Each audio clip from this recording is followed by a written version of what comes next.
Utafiti wa mwaka 2016 uliochapishwa na British Journal of Psychology ulionyesha uhusiano usiotarajiwa kati ya akili nyingi na furaha. Wakati mwingiliano wa kijamii mara kwa mara huongeza kuridhika kwa maisha kwa watu wengi, hali huwa tofauti kwa wale wenye akili ya juu zaidi.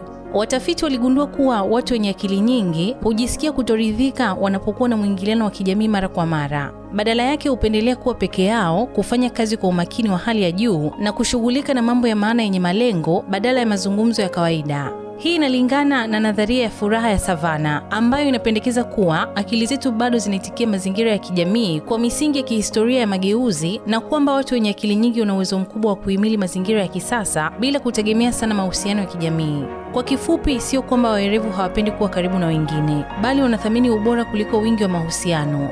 Kwao utulivu, malengo ya maisha na undani wa mambo ni muhimu zaidi kuliko kuwa na watu kila mara. Nikukumbushe pia kupakua app ya SNS Premium ufurahie stories za watu maarufu duniani, makala za kusisimua, chambuzi mbalimbali na mambo mengine mengi. Pakua kupitia Play Store au App Store. Mimi ni Bahati Limo na hii ni Simulizi na Sauti.